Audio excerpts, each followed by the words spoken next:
You already know the riff, and everyone does. It's probably the first thing a million guitarists have learned to play.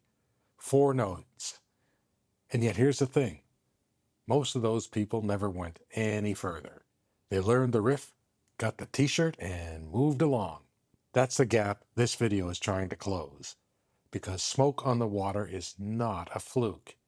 It's not a lucky accident by a band that had one good idea. It's the most famous track on an album so dense with classic heavy rock that it somehow makes the most iconic riff in rock history feel like track 5, which it is. There are 4 songs before it on Machine Head, and they're all just as good, if not better. So if you like the riff, and if you've ever wondered what else is in there, here's your answer. Let's establish what we're actually talking about, because Deep Purple gets misclassified constantly. They're not a heavy metal band, and they're not a classic rock radio band, and they're not a prog rock band. They're a heavy rock band built around the idea that everyone in a group can play, really play, and that the space between a guitar riff and the organ chord is where the interesting stuff happens. There are 5 people in the classic lineup. Every one of them is extraordinary at their instrument. Ritchie Blackmore on guitar, John Lord on Hammond organ, Roger Glover on bass, Ian Pace on drums, and Ian Gillan on vocals. The sound they built together is not something you can replicate by swapping somebody out for another. It's the specific chemistry of those 5 people in a room together, recording to tape at volume in the early 70s. That chemistry produced some of the most physical, precise, and dangerous rock music ever recorded. What sets them apart from Zeppelin and Sabbath, the 2 bands are always grouped with, is sort of the element of classical training, which sits right underneath everything. John Lord was formally trained, and Ritchie Blackmore could play it from memory. Also, Ian Pace's time feel owes as much to big band drumming as it does to blues drumming. Roger Glover, on record with Analog Planet, put it simply: they change on a dime. You don't learn it. It just comes from playing with great musicians. That's what you're going to hear when you dig deeper.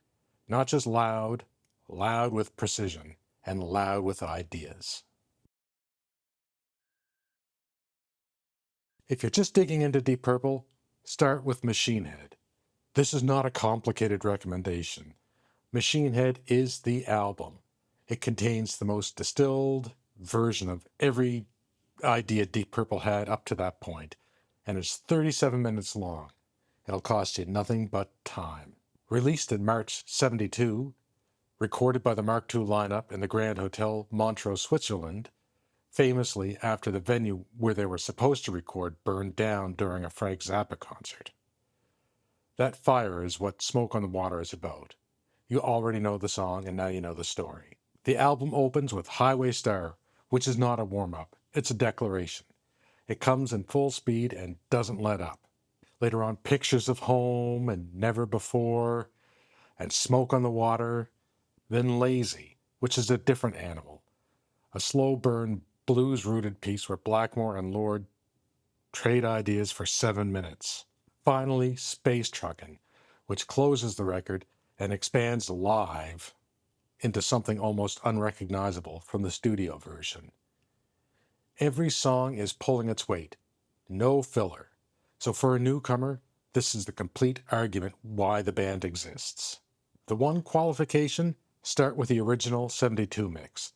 The new ones add or highlight slightly different things versus the original. Start with what the band made at the time.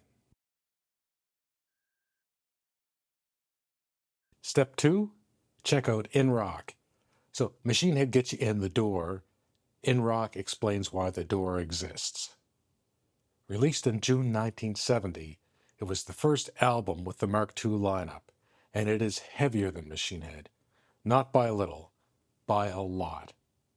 The opening track, Speed King, is a barely controlled explosion. Child in Time, the centerpiece of the record, builds from near silence to something that sounds like Gillan's voice is going to tear the room apart. And that's not hyperbole. Go back and listen to it. In rock is where Deep Purple figured out they were a heavy rock band. Machine Head is where they refined that into something perfect. You need both, but you should hear Machine Head first because it's more immediately accessible. In rock is rougher, stranger, and in some ways more extreme, in the best possible way. Step 3 is Made in Japan. This is a double live album recorded in August of '72 in Osaka and Tokyo, released in January '73 as a double LP. 7 tracks across 4 sides of vinyl, including a version of Space Truckin' that runs 20 minutes. What Made in Japan does that a solo studio album cannot is that it shows you what this band actually was. Every song extends. Every solo is different from the record.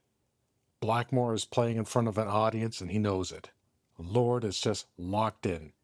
And Pace is driving the whole thing with a kind of relaxed authority that makes his complex drumming sound effortless. This is widely considered one of the greatest live rock albums ever made. Not the greatest Deep Purple live album. Greatest live album, full stop. If you come away from Machine Head and In Rock wanting more, this is where you find out what more means. Step 4, Burn. Later 1973, Ian Gillan and Roger Glover had left the band. What came next is the part most beginner guides skip. Burn, released in February '74, introduced the Mark III lineup. David Coverdale on vocals, Glenn Hughes on bass and vocals. And it's extraordinary. The title track is probably the most intense opening track in the band's catalog. It is all forward momentum, with Blackmore playing guitar as though the riff is something he discovered and wants to show you immediately. The Coverdale-Hughes dynamic, a deep bluesy baritone against a wide soul-influenced voice, is genuinely different from what Gillan does. Heavier in the blues, the rhythm section loosens up a bit under Glenn Hughes' influence into something funkier, and Pace adapts accordingly. If you get to Burn and it doesn't sound like the same band, that's the point. It isn't. It's a different great band with the same great name in a very different way. Step 5, Perfect Strangers. In 1984, the classic Mark II lineup, Blackmore, Gillan, Glover, Lord, and Pace, reunited after 11 years apart. Perfect Strangers was the result. The title track is the reason the album exists. It comes in like a signal from deep space, immediately familiar, slightly different from what you remember, and completely overwhelming. Rolling Stone described it as an "I'm alive and well" message from an old friend you'd given up for dead. The album debuted at number 5 in the UK, their highest chart position since Burn. This isn't essential for a newcomer in the same way that Machine Head is, but it's a natural endpoint for the first journey. You've heard the band in the prime, you've heard the lineup change, and now you hear what it sounds like when they get back together and play as though they have something to prove, because they did. Most guides won't tell you this part. This one will. Skip Fireball on your first pass. Fireball, from 1971, came in between In Rock and Machine Head. It's a great album, but it's not a starting album. It's uneven in ways that are interesting to fans and confusing to newcomers. The band was experimenting. There are tracks that sound like completely different bands entirely. The title track is excellent. The rest of the album requires patience you might not have built yet. Come back to it after Machine Head and In Rock, and you'll really appreciate what they were reaching for. Skip Who Do We Think We Are entirely for now. Released in January '73, it's the last Mark II studio album before the lineup change. It is also the one album in the catalog that some devoted fans have difficulty defending. The band was exhausted from touring, relations between members were deteriorating, and it shows. Skip it until you've heard the other Mark II stuff. It will make more sense in context. Do not start with Concerto for Group and Orchestra. This is the 1969 album recorded at the Royal Albert Hall with the Royal Philharmonic Orchestra. It is genuinely significant. The first time a major rock band performed a full classical composition with an orchestra. It is historically important, but it's also not what you think of when you think of Deep Purple. John Lord composed it, and it's a serious orchestral work. The reception in 1969 was lukewarm from the heavy critics of the time. Even Ritchie Blackmore thought it was a gimmick. Come back to it when you understand what it was a departure from. It's fascinating, but it's just not an introduction. Once you've been through Machine Head, In Rock, Made in Japan, Burn, and Perfect Strangers, the catalog opens up in every direction. Stormbringer and Come Taste the Band? Start here if Burn spoke most to you. The second Mark III album and the Mark IV album become more direct as the band's influences shift toward soul and funk. Come Taste the Band, with Tommy Bolin replacing Blackmore, is the outlier album that sounds like nothing else in the catalog. It's divisive, and it is worth hearing. Perpendicular from 1996 is where the Steve Morse era begins properly.